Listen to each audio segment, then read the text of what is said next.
अगर अभी तक आपने सोलापुर नामा को सब्सक्राइब नहीं किया है तो प्लीज़ अभी सब्सक्राइब करें। आपका पहला चुनाव है तो 15 दिन में जो आपका प्रचार हुआ, जो बहुत आक्रामकता से हुआ दोनों बाजू से, तो आपका क्या अनुभव? नहीं, 2 महीने से मेरा प्रचार चल रहा है, 2.5 महीने हुए हैं और हमारा प्रचार मुद्दे पर था, काम पे था, विकास पे था, लोकशाही पे था, संविधान बचाने के लिए था और उसी पर ही लोकशाही में प्रचार रहना चाहिए। 4 जूनला काय चित्र असेल देशाचं? तुम्ही बघाल। ताई, तापमानाचा पारा देखील 44 पार होत आहे, यामध्ये मतदारांना काय आवाहन कराल तुम्ही?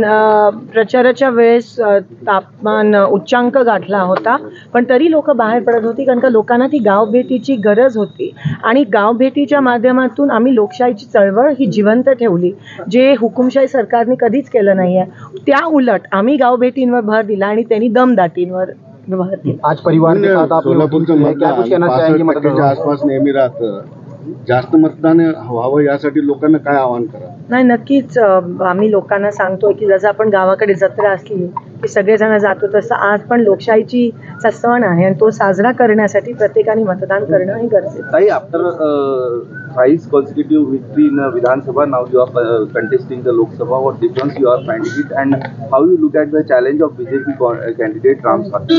It is definitely 6 times that of a Vidhan Sabha constituency, and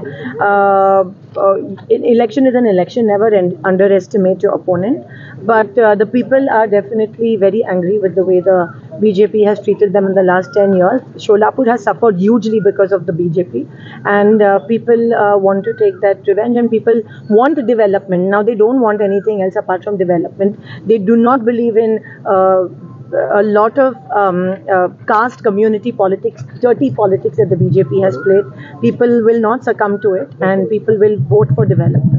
madam, on which subject the election campaigning will be held? मेरा कैंपेनिंग तो इस पे ही था, विकास के मुद्दों पे था। शोलापुर में IT पार्क आना चाहिए, शोलापुर दुष्काल मुक्त होना चाहिए, शोलापुर खड्डे मुक्त होना चाहिए, शोलापुर लोड शेडिंग मुक्त होना चाहिए, शोलापुर में रोजगार मिलना चाहिए लोगों को, और किसानों को हमी भाव मिलना चाहिए, MSP मिलना चाहिए, कांदा निर्यात जो बंद है वो उठानी चाहिए, दूध को दर मिलना चाहिए, महंगाई कम होनी चाहिए।